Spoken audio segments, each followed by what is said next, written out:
Assalamualaikum warahmatullahi wabarakatuh. Salam bahagia bagi Bapak Ibu hebat di seluruh Indonesia. Saya Aprilia Nur Hasanah, calon guru penggerak angkatan 9 dari SMA Negeri Jenggawa, Kabupaten Jember, Provinsi Jawa Timur.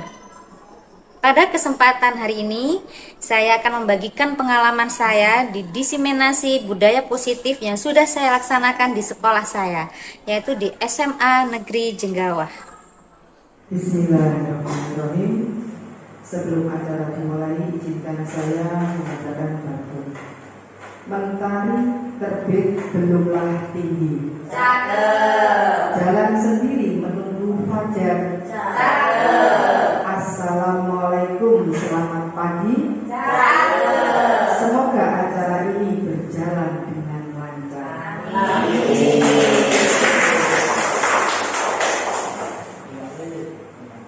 Puji syukur kehadirat Allah Subhanahu wa Ta'ala yang hari ini masih memberikan kita suatu kenikmatan yang luar biasa, yaitu nikmat sempat dan nikmat sehat. Saya yakin Bapak Ibu guru serta adik-adik di sini kalau tidak sempat maka tidak akan hadir di sini. Ya, kemudian salawat serta salam semoga tetap tercurahkan kepada junjungan kita Nabi Muhammad SAW. Semoga kita telah mendapatkan syafaatnya. Adapun susunan acara hari ini, yang pertama adalah nanti pembukaan, yang kedua adalah doa, yang ketiga adalah ice breaking, yang keempat adalah kegiatan inti, dilanjutkan tanya jawab, dan yang terakhir adalah refleksi dan penutup serta foto bersama. Untuk efisiensi waktu, marilah acara ini kita buka bersama-sama dengan membaca basmalah bersama-sama. Bismillahirrahmanirrahim. Agar kegiatan ini berjalan dengan lancar, ada hikmah, kemudian ada keberkahan dari setiap sesinya. Kami mohon kepada Bapak Taufik Wijaya untuk membacakan doa dan mendoakan kita agar lancar. Bapak monggo. Kami persilakan.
Disampaikan terima kasih. Acara selanjutnya yaitu paparan praktek baik terkait budaya positif yang akan disampaikan oleh Ibu Aprilia Nur Hasanah MPD. Beliau adalah CDP Angkatan 9 dari SMA Negeri Jenggawa. Ini adalah tugas diseminasi yang harus beliau lakukan di sekolah. Pengibasan ilmu yang ada di grup penggerak harus diibaskan. Kepada beliau kami persilakan. Terima kasih Bu Rini. Sebelumnya, Assalamualaikum warahmatullahi wabarakatuh. Terima kasih Bapak Ibu semua, anak-anak yang sudah hadir di sini untuk mengikuti penerapan pengalaman budaya positif acara diseminasi tugas saya sebagai guru penggerak. Namun sebelum saya memaparkan sedikit pengalaman saya mau memberi ice breaking dulu. Mau menguji konsentrasinya apa masih ada, atau sudah setengah hilang, atau sudah hilang. ice breaking yang mau saya berikan di sini adalah simple. Tepuk konsentrasi. Tepuk konsentrasi begini. Konsentrasi. Konsentrasi. Dicoba. Saya tampil dari sini. Tepuk konsentrasi.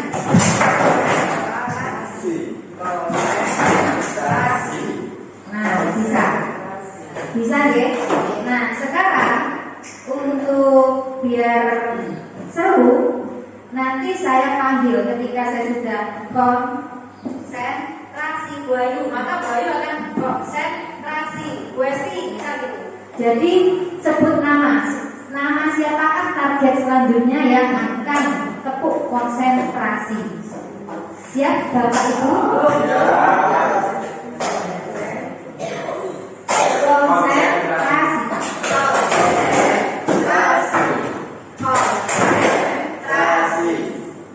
Bisa deh? Siap?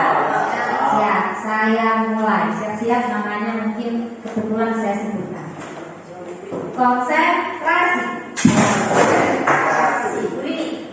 Konsentrasi. Iya. Konsentrasi. Apa Ustaz? Konsentrasi. Sama seperti namanya siapa lewatnya?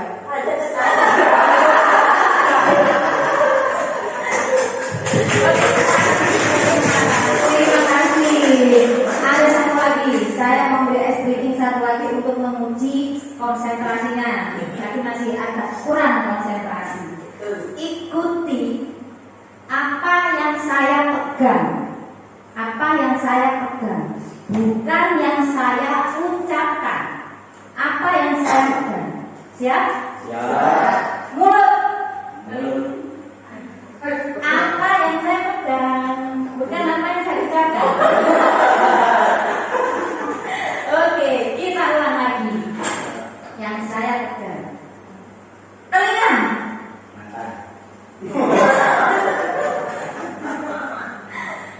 Dan sekali lagi, kepala. Kepala, ini telinga. Oke, bisa semua. Terima kasih datang untuk kita.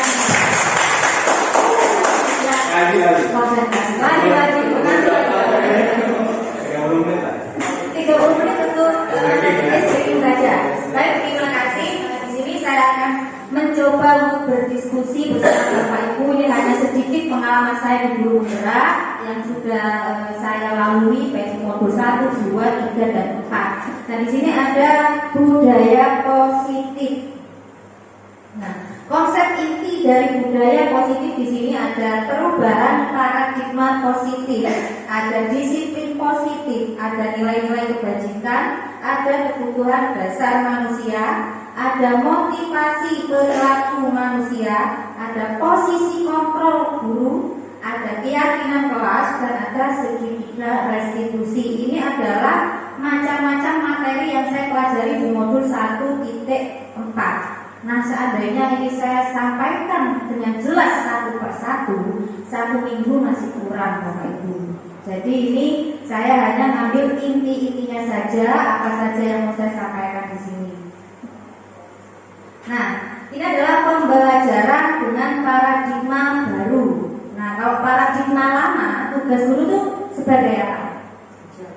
Tugas guru hanya mengajar. Sedangkan di sini dalam paradigma baru, pembelajaran merupakan prinsip pembelajaran berdiferensiasi dengan peserta didik belajar sesuai kebutuhannya berdasarkan tahap perkembangan sesuai teori psikologi modern untuk mewujudkan profil pelajar Pancasila. Nah, kita jujur sekarang, kita kalau memberikan tugas itu lebih biasanya menurut kita apa menurut siswa? Menurut kita, pokoknya harus makalah. Satu kelas membuat makalah. Pokoknya harus poster. Satu kelas membuat poster. Nah, di dalam pembelajaran dengan paradigma baru ini adalah sudah dirubah. Di mana di sini adalah berdiferensiasi, di mana peserta didik itu mampu menyalurkan bakat dan minatnya. Bu, saya sukanya merangkum, ya suruh saja merangkum. Bu, saya sukanya bikin storytelling. Ya monggo bikin storytelling. Bu, saya sukanya konten. Silakan buat konten. Nah, itu yang dimaksud, yang diinginkan oleh pembelajaran berdiferensiasi. Dalam pemberian tugasnya pun kita harus sesuai dengan bakat dan minat. Nah, miskonsepsi tentang teori kontrol. Di sini ada namanya teori kontrol. Ini ada ilustrasi di atas. Ilustrasi guru mengontrol murid. Jadi murid itu seakan-akan bisa kita kendalikan. Murid ada di tangan kita, siswa di tangan kita.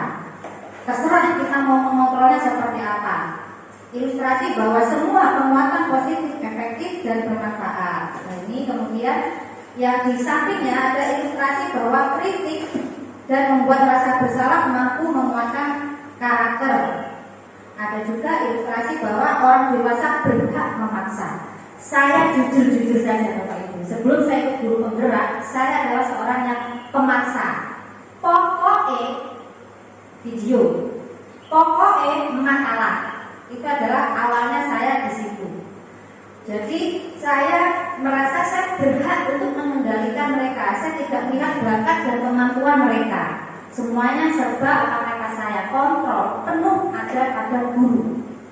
Sewaktu saya belum mengikuti pendidikan guru penggerak. Namun seiring dengan pendidikan guru penggerak, saya sedikit demi sedikit merubah apa yang sudah ada dalam diri saya. Kalau awalnya saya merasa saya bisa mengontrol mereka dengan tugas-tugas yang pokoknya dari saya, itu saya sudah mulai berubah. Ternyata di sini ada miskonsepsi dan saya menyadari hal itu. Sekarang sudah mulai sedikit demi sedikit saya ubah. Ini ada merubah paradigma stimulus respon ke pendekatan teori kontrol. Mungkin nanti saya tidak akan menjelaskan per slide demi slide, karena nanti hanya akan memakan waktu yang lama. Saya hanya akan lebih menekankan pada keyakinan kelas dan segitiga restitusi, karena menurut saya itu yang sekarang perlu untuk kita kembangkan, segitiga restitusi. Nah, di sini ada juga namanya disiplin positif, di mana disiplin berasal dari kata disiplina. Itu sudah ada, Bapak bisa lihat, yang artinya belajar. Disiplin mengacu pada disiplin diri yang memiliki tanggung jawab terhadap apa yang dilakukannya berdasarkan nilai-nilai yang diyakini. Yang digarisbawahi di sini adalah nilai-nilai yang diyakini, karena ini nanti akan berkaitan dengan nilai universal yang akan diterapkan di dalam kelas. Kita akan membuat apa itu yang namanya kesepakatan atau keyakinan kelas. Bapak Ibu pernah membuat kesepakatan kelas? Nah ya, Pak Oni karena CGB juga saya yakin sudah pernah membuat kesepakatan kelas. Di dalam kelas kita tuh membuat sebuah kesepakatan bersama-sama anak-anak, di mana kesepakatan itu harus kita laksanakan, harus kita lakukan. Nah, di sini disiplin positif merupakan salah satu cara penerapan disiplin yang bertujuan untuk menumbuhkan kesadaran serta memberdayakan peserta didik tanpa imbalan penghargaan atau reward dan ancaman atau hukuman. Saya dulu awalnya sering memberikan reward, ternyata tidak selalu menumbuhkan sifat baik, malah nanti akan memberikan rasa iri kepada yang lain. Awalnya ketika belum ikut guru penggerak, saya senang memberi reward ke anak-anak, itu senang. Sekarang saya sudah mulai, paradigma saya sudah mulai sedikit demi sedikit berubah.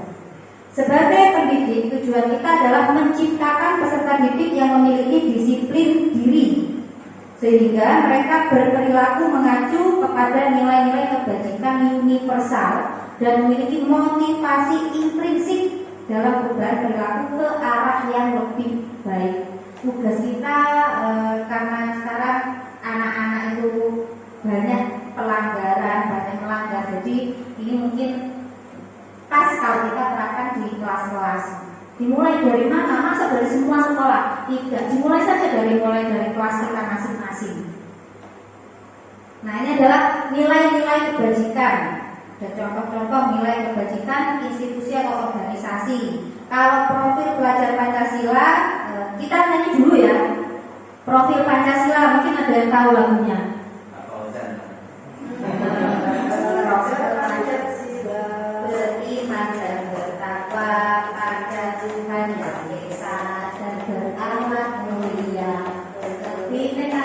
tobat, kreatif dan bernalar kritis. Bisa. Kita coba ya. Teksnya ada di sini, ini hanya dirubah kreatif harusnya setelahnya mandiri, bernalar kritis di sini. Jadi biar semangat boleh sambil tepuk-tepuk tangan. Jadi untuk refresh lagi. 1, 2, 3. Pancasila beriman dan bertakwa pada Tuhan Yang Esa dan berakhlak mulia, berkebinekaan global, loyal mandiri, kreatif dan bernalar kritis. Nah, itu adalah 6 elemen di dalam profil pelajar Pancasila yang sering kita sebut dengan P5 misalnya. Kebutuhan dasar manusia. Nah, di dalam buku penggerak itu juga diajarkan tentang kebutuhan dasar manusia. Apa sih sebenarnya kebutuhan dasar manusia? Kira-kira apa Bapak Ibu kebutuhan dasar manusia? Makan. Apa kebutuhan dasar manusia? Kasih sayang. Apalagi? Perhatian. Saya juga untuk diperhatikan. Apalagi? Uang. Mereka juga dibutuhkan uang.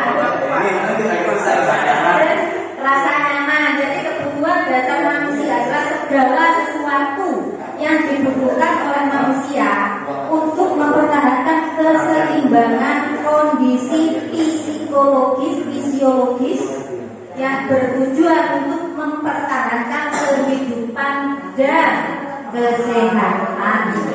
Nah, mari kita lihat apakah tadi yang Bapak Ibu sebutkan itu termasuk dalam kebutuhan dasar manusia. Teng. Nah, ini adalah 5 kebutuhan dasar manusia menurut Dr. William Glasser. Nah, uang masuk kah? Makan masuk? Harusnya masuk. Seharusnya masih hidup. Nah, kalau nggak makan kan bisa berlangsung.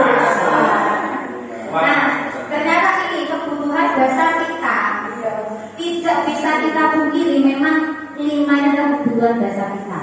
Saya ingin tahu adakah di antara Bapak Ibu dan anak-anak yang tidak butuh kasih sayang? Dia kasih sayang ke over-over. Jadi kita satu butuh kasih sayang. Kita juga butuh rasa diterima. Apakah Bapak Ibu senang dengan penolakan? Gak senang kalau kita ditolak. Kita senang kalau kita diterima. Kemudian penguasaan. Ada juga bertahan hidup, survive. Kemudian kesenangan.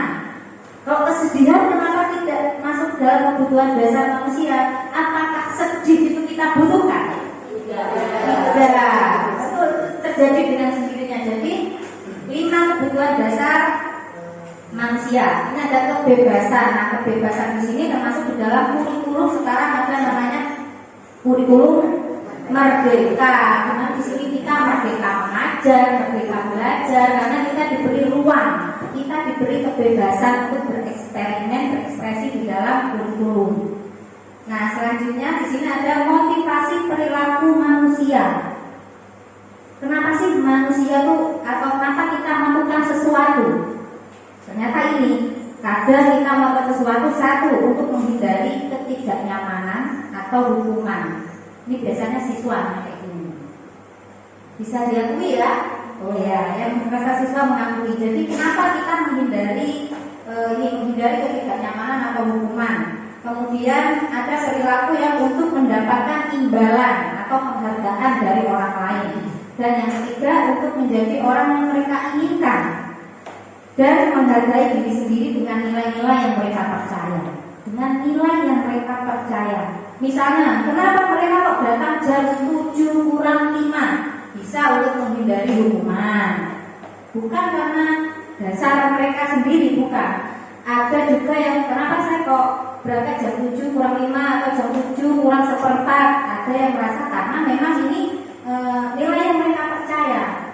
Karena saya seorang siswa, maka saya harus datang sebelum jam 7. Nah, itu masuk ke ingin menghargai diri sendiri dan dengan nilai-nilai yang mereka yakini. Mereka yakin sebagai seorang siswa, dia bertanggung jawab, harus disiplin sesuai dengan waktu yang ditentukan oleh sekolah.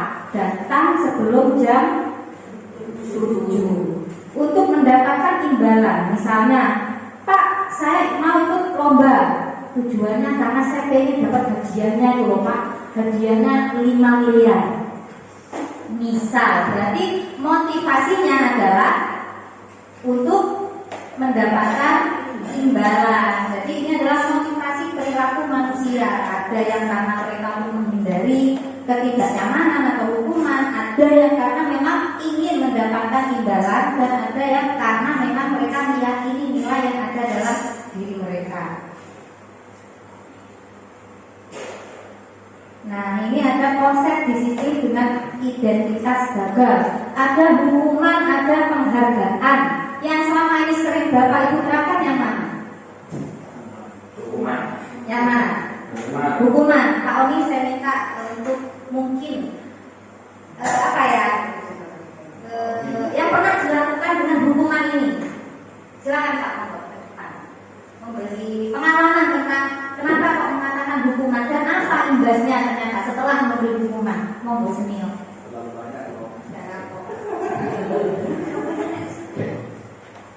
Ya, terima kasih. Memang benar ya, para hikmah baru membuat kita tersadar bahwa selama ini banyak hal yang salah sudah saya lakukan, terlebih di hukuman. Karena memang serba salah saya di kesiswaan juga tidak menghukum itu bagaimana ya. Jadi memang imbasnya kadang mereka kadang juga merasa sedikit benci ke saya, ada juga seperti itu. Karena tidak lagi menjadi guru yang favorit di mata anak. Waktu itu saya berpikir seperti itu. Yang penting sekolah aman saja. Dan dari hukuman itu juga kadang membuat murid itu merasa menjadi orang yang gagal, terus merasa nggak bisa membuat dia menjadi orang yang nggak berguna. Itu yang membuat saya sedikit menyesal dengan apa yang sudah pernah saya lakukan. Dan dari penyampaian yang Bu Akbar sudah berikan, makanya saya banyak belajar bagaimana nanti bisa memberikan hal yang positif untuk murid dan sekolah. Terima kasih. Terima kasih Pak Oni tadi sudah memberikan pengalaman dengan beliau yang biasa memberi hukuman. Nah, sekarang dari siswa, saya ingin hukuman apa yang biasanya sering dilakukan seorang guru? Silakan di antara kalian. Amel, mungkin. Kayaknya kalau guru-guru yang sini nggak pernah menghukum ya. Pengalamannya dari kelas 10 apa pernah melihat hukuman seperti apa? Saya pernah mendapat hukuman ketika saya kelas 11 karena deadline pekerjaan itu belum selesai dan akhirnya disuruh mengerjakan di depan sampai berdiri. Rasanya bagaimana setelah kamu mengerjakan di depan? Rasa bangga, merasa malu atau gimana? Yang pertama mestinya merasa malu dan yang kedua merasa menyesal. Malu dan menyesal. Apa sih? Nah, Bapak Ibu, itu adalah suara hati dari anak didik kita ketika ternyata kita memberikan sebuah hukuman. Ternyata dia yang alhamdulillah ada menyesalnya.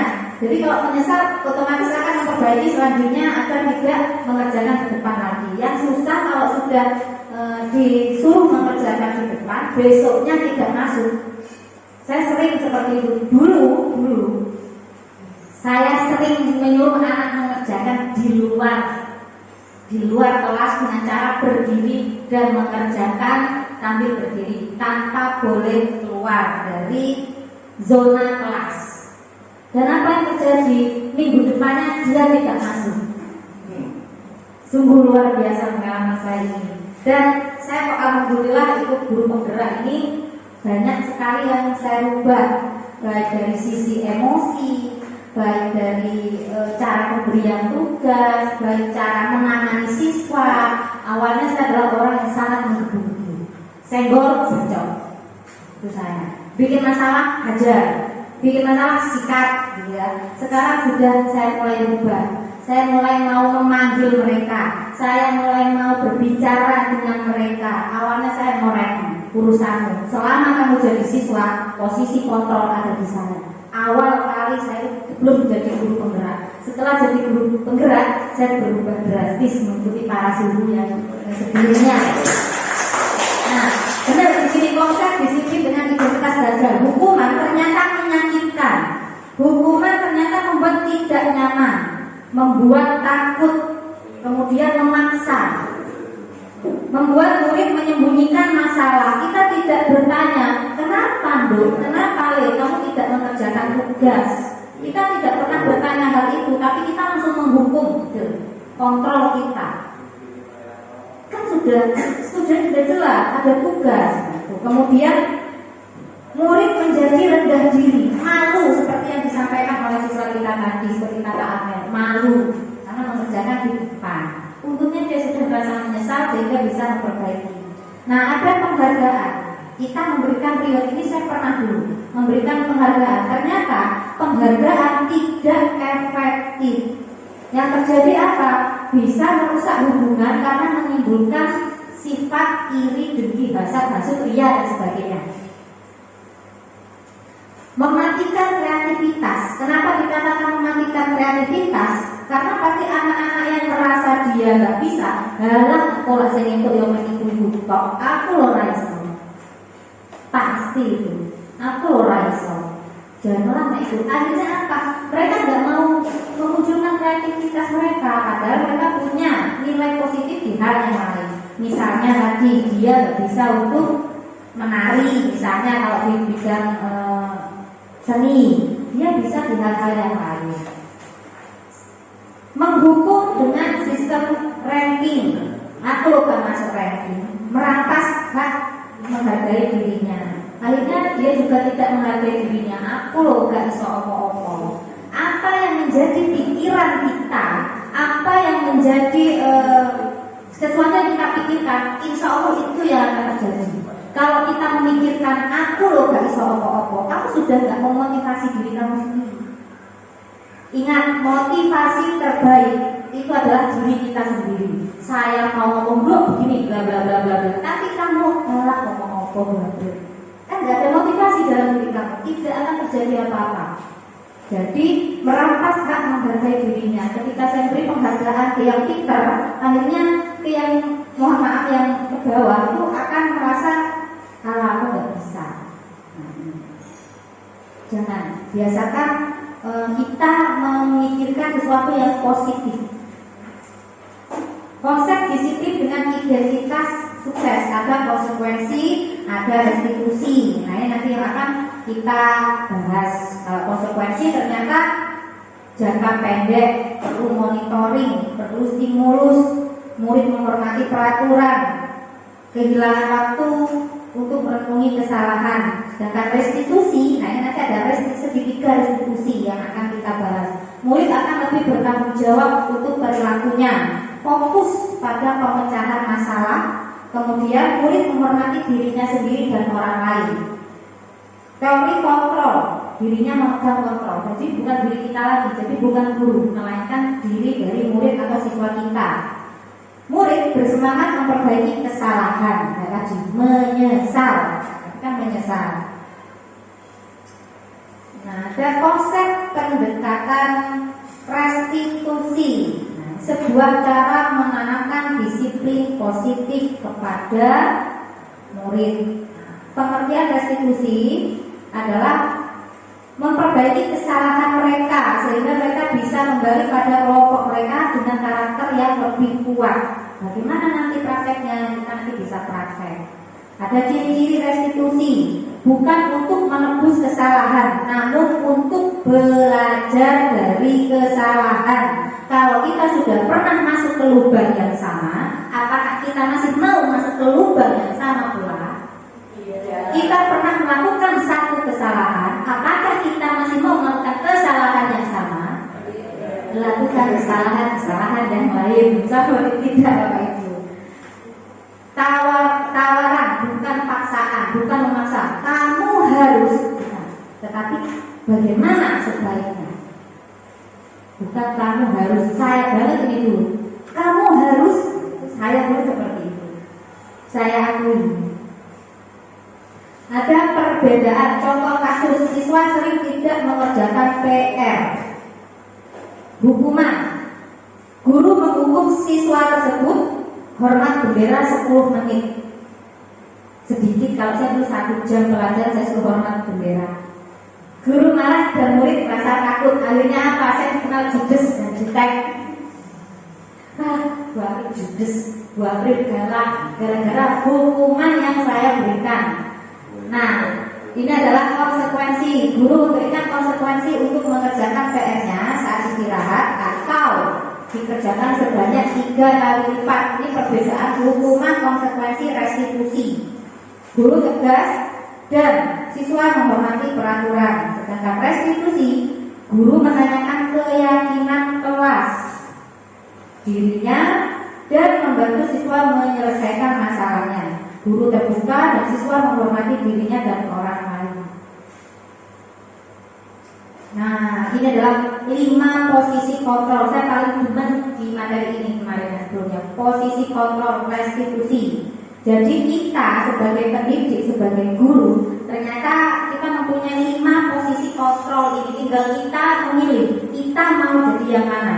Penghukum contohnya tadi seperti saya dan Pak Oni. Menjadi teman. Kalau menjadi teman, diajak bicara, dan sebagainya. Pembuat rasa bersalah. Bagaimana contoh pembuat rasa bersalah? Misal, Dok, kemarin kok kelasmu keluar semua. Bu guru jadi dipanggil sama kepala sekolah.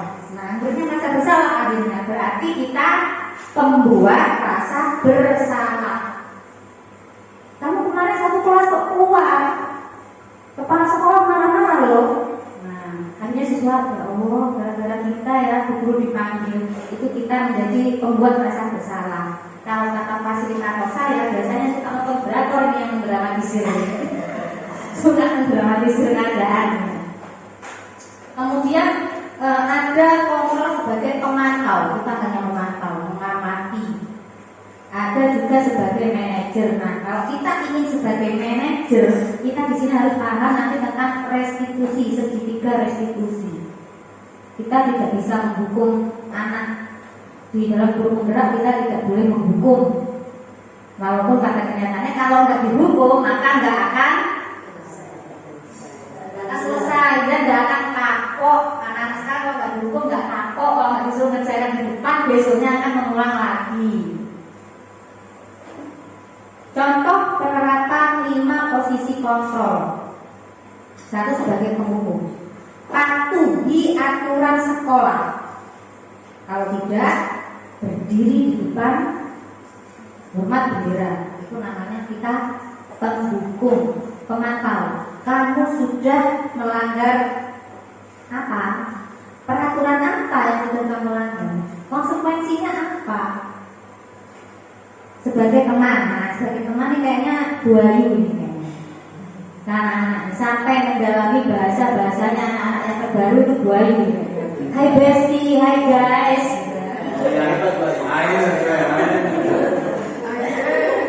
Sampai mendalami karakter anak-anak, bahasanya anak-anak itu sudah hebat beliau ini. Nah, sebagai teman, ayolah yang penting buat guru bangga. Jadi seakan-akan kita ada chemistry dengan anak-anak. Pembuat rasa bersalah. Berapa kali bu guru harus memberitahu kamu, bu guru kecewa sama kamu. Anak-anak langsung merasa bersalah kalau kita ngomong. Kenapa sih nilaimu turun? Bu guru kecewa dengan prestasi kamu yang sekarang mulai menurun.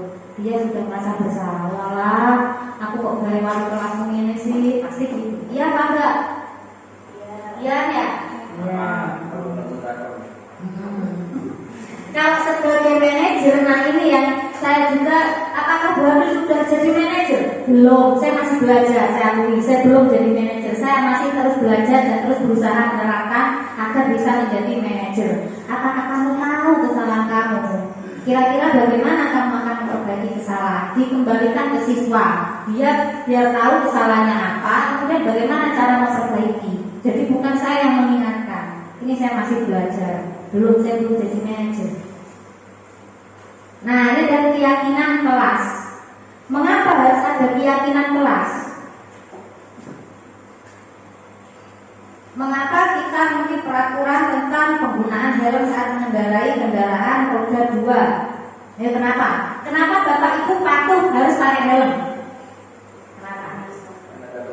Karena ada polisi, keselamatan. Dia kalau jatuh, keselamatan. Nah, itu berarti nilai universal. Keyakinannya adalah keselamatan. Karena ada polisi, berarti itu keterpaksaan. Ada lagi, mengapa kita memiliki peraturan tentang menggunakan masker dan harus mencuci tangan setiap saat? Kenapa? Karena ada kepala sekolah. Kenapa Bu? Kenapa Bapak Ibu? Untuk kesehatan, tidak mengganggu orang lain, untuk peduli. Karena kita pakai masker berarti kita peduli terhadap orang lain. Nilai keyakinan yang ada di situ. Kita akan belajar membuat keyakinan kelas. Kegiatan membuat keyakinan kelas. Guru bersama siswa membuat keyakinan kelas. Saya sekarang mau praktek jadi guru, dan Bapak Ibu guru dan anak-anak jadi siswanya.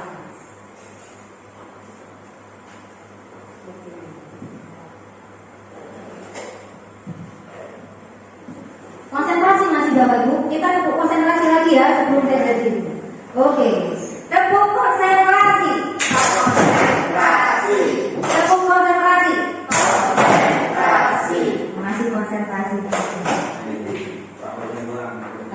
Nanti saya kasih ice breaking yang lain lagi.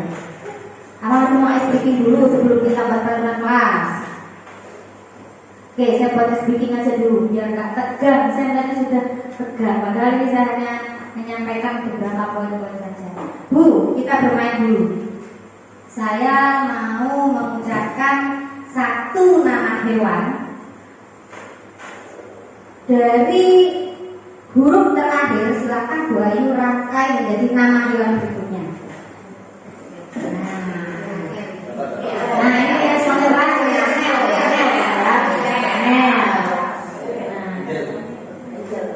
Harus menggunakan bahasa Indonesia, tidak boleh dicampur dengan bahasa Jawa ataupun bahasa daerah lainnya.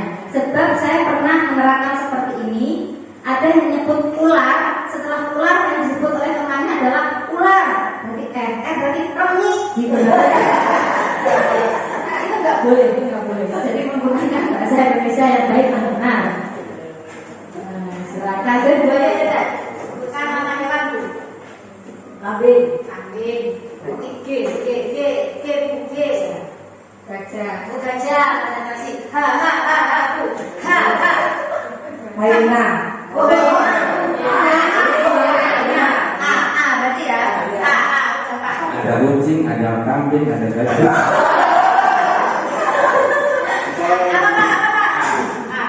Itu apa ya?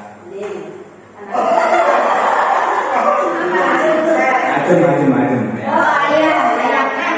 Apa Pak? Mangut. TP apa Pak? Tikus. S. Oh sapi. I. Ikan. Naga. Oke, terima kasih. Tepuk tangan kita semua. Berarti kita masih konsentrasi. Terbukti dengan kita bisa merangkai nama hewan, tidak ada yang mikirnya lama tadi ya. Oke, kita akan membuat keyakinan kelas. Guru bersama siswa membuat keyakinan kelas. Keyakinan kelas itu loh, biasanya kita buat kesepakatan kelas. Pernah tidak Bapak Ibu membuat kesepakatan kelas? Biasanya kita terapkan di awal-awal masuk biasanya. Nah, sini berdiskusi tentang peraturan, menyusun peraturan menjadi keyakinan dan menempelkan keyakinan di kelas. Nah, kalau saya, karena saya dulu sebelum itu guru penggerak, saya sudah pernah membuat keyakinan kelas atau buat peraturan kelas awalnya, hanya belum menempelkan di kelas karena saya bukan wali kelas. Nah, Nah, ini bisa Bapak Ibu terapkan yang wali kelas adanya. Contoh, misalkan, nah anak-anak, nah saya kan jadi bu guru di sini. Sekarang kita akan membuat keyakinan kelas, di mana keyakinan kelas itu atau kesepakatan kelas itu harus kita ikuti, tidak boleh ada yang melanggar. Contohnya apa? Ayo, silakan yang mau usul. Contohnya apa? Monggo. Oh, saya sebut nama Esti. Ayo Esti. Nah, Tidak boleh menggunakan HP ketika belajar. Esti pinter. Boleh masuk. Oke, ayo apa? Ayo. Aduh, lama nih. Tidak boleh terlambat masuk kelas. Tidak boleh terlambat masuk kelas. Dicatat ya, dicatat. Satu, tidak boleh menggunakan HP. Kemudian yang kedua, yang dari Ayu tadi, Ya, dari Sri. tidak boleh terlambat masuk kelas. Ayo apa lagi? Ayo, oh ya, ayo kami. Buang sampah sembarangan didenda Rp1.000. Mantap, tasnya nanti bisa buat rekreasi ya. Buang sampah sembarangan didenda Rp1.000. Ayo apa lagi yang mau diusulkan? Ayo lihat apa lihat? Tidak boleh makan di kelas. Tidak boleh makan di kelas. Ayo ini Oni sama Fauzer yang dari tadi diem saja. Ayo. Tidak boleh mencoret-coret tembok ya di kursi kalian di dinding. Ayo Fauzer, ayo Bapak.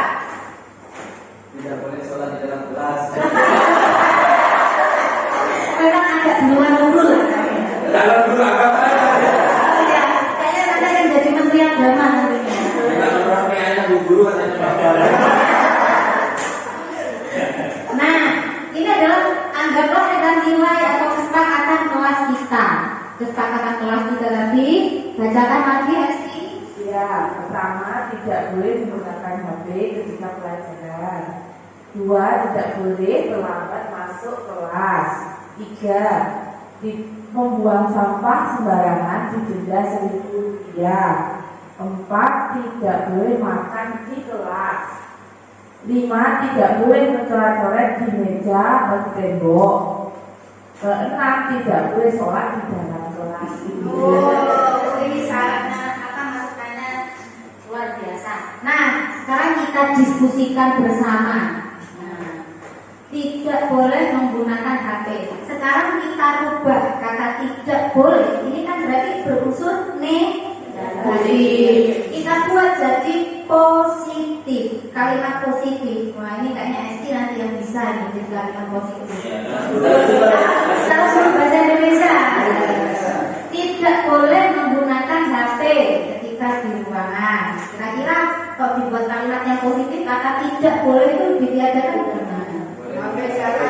HP di silent. Nah, jadi hindari penggunaan kata negatif di dalam membuat keyakinan kelas. Jadi kita HP di silent. Sepakat anak-anak? Sepakat. Pinter. Kemudian yang kedua, Berarti digunakan HP saat diizinkan oleh. oh ya boleh, gitu ya. HP di silent dan digunakan ketika diizinkan. Oh sudah pinter, ini pinter. Tapi mungkin sudah salah kamunya ya. Belum, lapar ya. Oke, nanti dikasih sarapan. Guru-gurunya baik. Yang kedua, tidak boleh terlambat masuk kelas. Buang kata tidak boleh.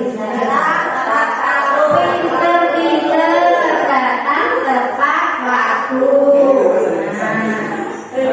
Nah, yang selanjutnya, buang sampah sembarangan diduga.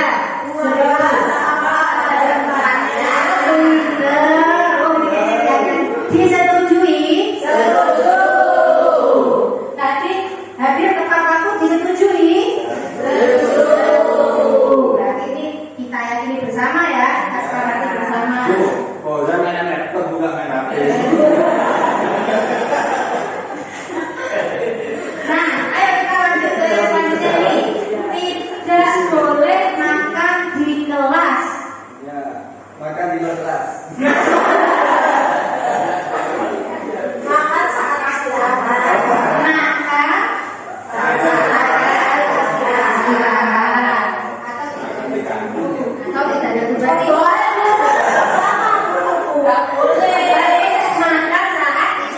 Tapi di kelas. Disepakati ya, kita adalah sepakat. Kemudian tidak boleh mencoret-coret di meja. Gunakan kata tidak boleh. Menjaga kebersihan kelas. Sepakat anak-anak? Saya yakin namanya Bu Abel ini pinter-pinter semua. Baca ya, dulu tuh baca ya. Tidak boleh sholat di dalam kelas, katanya Pak Ustaz. Sholat di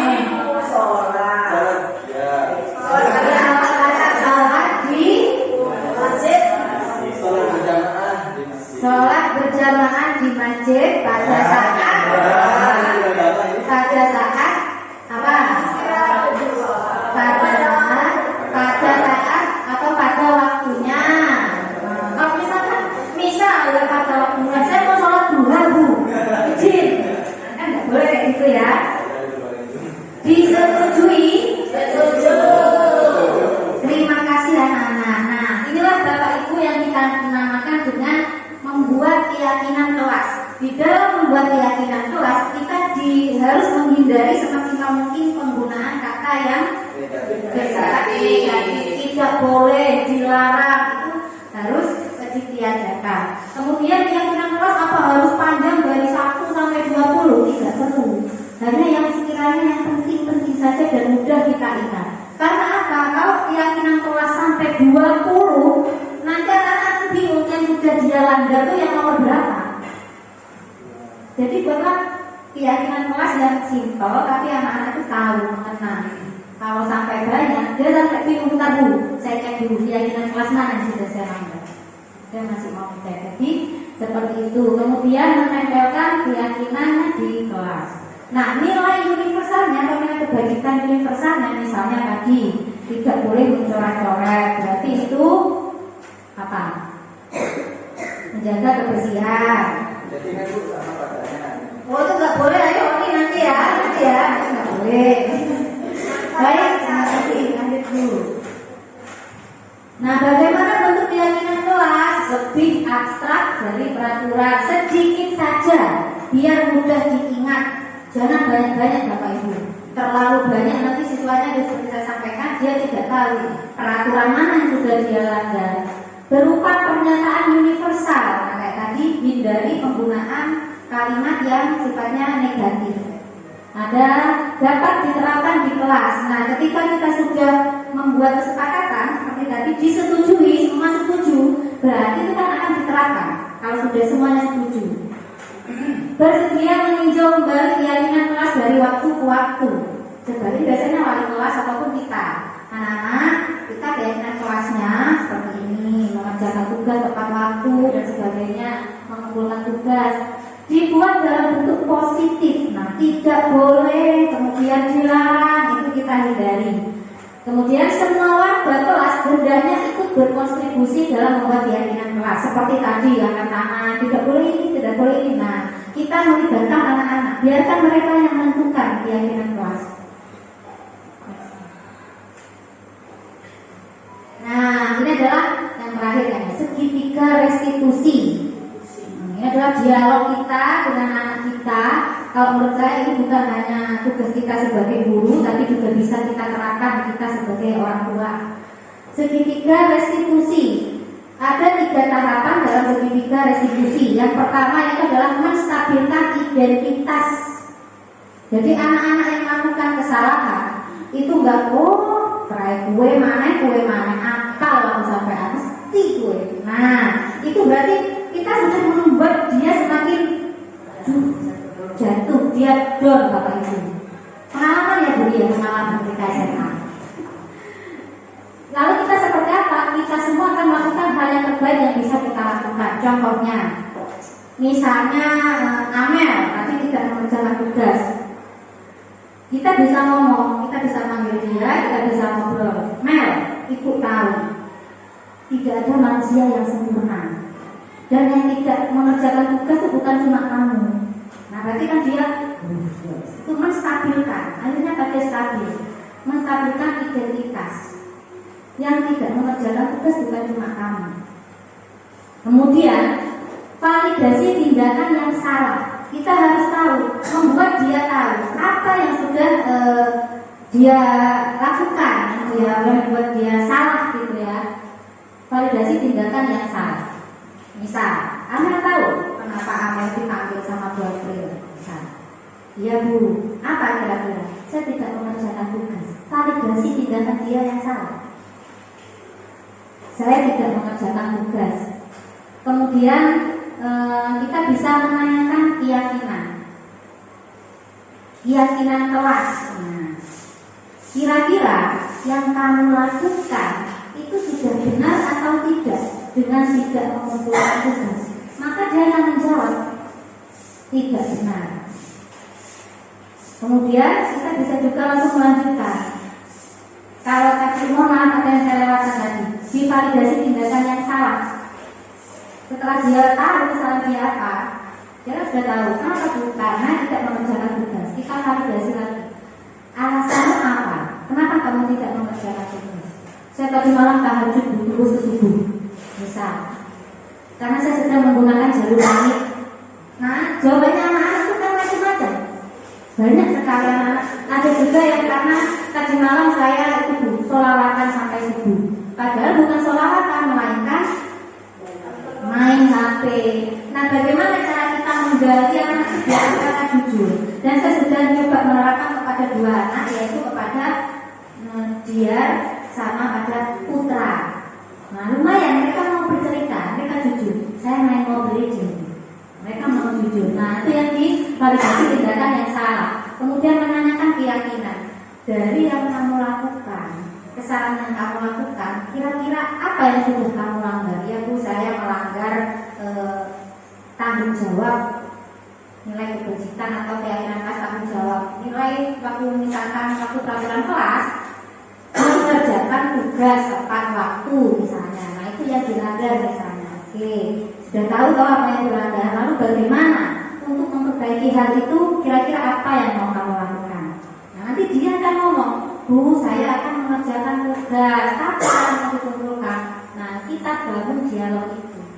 Kita bangun restitusi, segitiga restitusi itu. Jadi ada tanggapannya, ada menstabilkan identitas, kemudian kita validasi tindakan yang salah, dan yang terakhir adalah menanyakan keyakinan. Benar maka salah sudah tidak kamu. Dia akan mengoreksi dirinya sendiri dan akan mencari solusi untuk permasalahan dia sendiri tanpa kita menyuruh. Dia yang akan memberi solusi untuk permasalahan dia sendiri. Kan luar biasa kalau bisa seperti itu. Nah, inilah Bapak Ibu yang sekarang sedang saya pelajari dan coba saya terapkan. Terima kasih. Nah, terima kasih luar biasa ya. Terima kasih Bapak Ibu. Apakah dari kata saya masih ada mungkin ada 5 menit waktu untuk saya jawab ataupun tanggapan dari Bapak Ibu yang sangat saya perlukan? Monggo. Saya kembalikan ke moderator. Paparan yang sangat luar biasa sekali, kasih kos yang sangat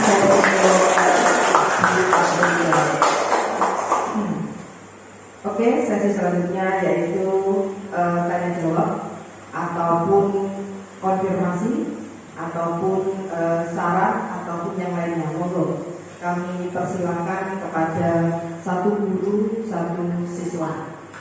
Monggo yang berkenan. Kakak Taufik nanti, Bapak Taufik, monggo Bapak.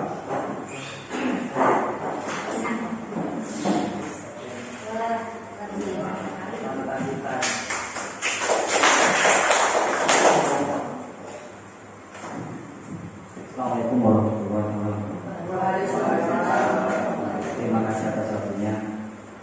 Setelah saya mengikuti dari awal sampai dengan akhir ini paparan dari guru penggerak angkatan ke-9 Ibu Aprilia, Ibu Laksana SPDN. Jadi saya sangat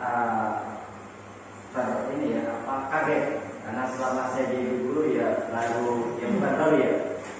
baru hari ini saya mendapatkan hal yang sebelumnya tidak pernah terpikirkan. Oleh karena itu Saya sangat berterima kasih atas paparannya, atas ilmunya. Semoga ilmu yang saya dapatkan hari ini bisa merubah cara atau merubah cara mindset atau cara berpikir saya atau berperilaku saya dalam melaksanakan proses mengajar, terutama di kelas. Kemudian yang kedua, semakin banyak guru penggerak yang ada di sekolah kita, sekolah seni Jawa. Harapan saya semoga semakin menambah motivasi bagi guru-guru yang lain yang mungkin tidak bisa ikut guru penggerak atau mau ikut guru penggerak tapi belum sempat atau yang gagal, tidak masalah, karena kita tidak bisa ikut guru penggerak karena gagal, kita bisa belajar dari para guru penggerak yang ada itu.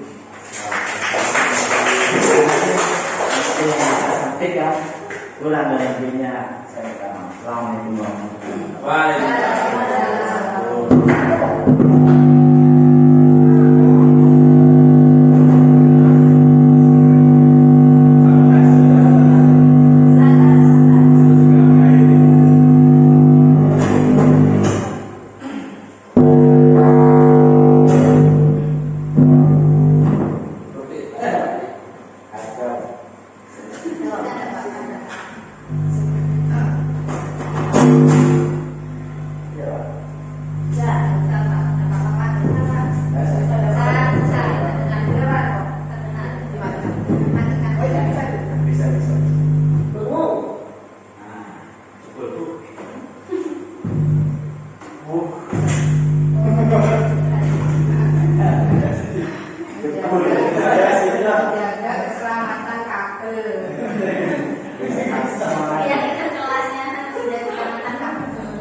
air bersama satu sebelahnya kan harus pakai segitiga. misalnya lagi pensilnya patah gara-gara teman sebangkunya, kan tidak perlu segitiga restitusi. Nah, mungkin hanya permasalahan yang menurut jenengan perlu diadakan segitiga restitusi, dengan seperti tidak mengerjakan tugas, sering terlambat itu bukan satu kali lebih, kemudian sering tidak memakai atribut sekolah, sering S bahkan. Kadang-kadang ada anak yang sering S, yang mata pelajaran kita dia S terus. Nah itu mungkin kita bisa menggunakan segitiga restitusi. Tapi kalau hanya menyembunyikan isu ataupun apa yang sekiranya tidak membuat mereka bermasalah, tidak perlu menggunakan segitiga restitusi. Itu jawaban dari saya. Terima kasih Bu Lia atas pertanyaannya. Oke, jawaban yang sangat luar biasa. Sudah habis ya? Ya. Ada. Oke. Pertama, saya ucapkan terima kasih untuk Bapak Ibu yang hadir hari ini dan anak-anakku hebat. Dan yang terutama adalah Ibu Aprilia. Jika diizinkan Bu, saya akan memberikan penguatan di sini. Jadi untuk membuat atau menentukan perubahan positif di lingkungan sekolah tidak lepas dari usaha kita. Usaha Bapak Ibu guru untuk memahami setiap anak itu berbeda. Setiap anak itu bukan tabula rasa yang bisa dicoret oleh diri kita seenaknya. Anak itu memiliki kemampuan, potensi dan kompetensi mereka sendiri, dan kitalah yang harus mempertebal. Dan apabila anak-anak kita melakukan kesalahan, kita harus menengok kembali 5 kebutuhan dasar yang harus dimiliki oleh anak itu sendiri. Antara lain kasih sayang dan pengakuan. Ada 5 deh. Kemudian pada saat anak itu melakukan kesalahan, kita pun juga harus memposisikan diri kita. Kita sebagai penghukum, teman, pemantau, atau manajerial. Paling idealnya di sini adalah manajerial. Sehingga apabila kita ingin menjadi guru-guru yang bisa memanajerial anak-anak didik kita, kita juga harus paham visi kita terhadap anak-anak kita, yaitu menuntun mereka, mengarahkan mereka menjadi yang lebih baik, yaitu sehingga terwujudnya profil pelajar Pancasila. Sekali lagi terima kasih Bapak Ibu. Nanti sebelum ada sesi foto-foto, sepenutup silakan ada sesi foto-foto ya. Izinkan saya membacakan pantun. Pinggir kota areanya bersih. Akhir kata terima kasih. Wassalamualaikum warahmatullahi wabarakatuh. Waalaikumsalam. Silakan foto bersama. Baiklah Bapak Ibu guru hebat di seluruh Indonesia, begitulah tadi video singkat tentang diseminasi yang sudah saya laksanakan di sekolah saya di SMA Negeri Jenggawa. Semoga bisa menginspirasi dan semoga bisa membuat Bapak Ibu hebat semuanya mau bergerak mengikuti seleksi CGP angkatan berikutnya. Sungguh pengalaman yang luar biasa bagi diri saya pribadi bisa mengikuti pendidikan guru penggerak ini. Banyak hal yang sudah merubah saya, banyak hal yang sudah merubah mindset saya setelah saya mengikuti pendidikan guru penggerak. Semoga hal ini bisa menular kepada Bapak Ibu guru semua. Hati kita bisa tergerak, kita bisa bergerak, dan kita juga bisa menggerakkan. Saya ucapkan terima kasih karena Bapak Ibu guru hebat sudah menyaksikan video ini hingga selesai. Salam guru penggerak. Tergerak, bergerak, menggerakkan.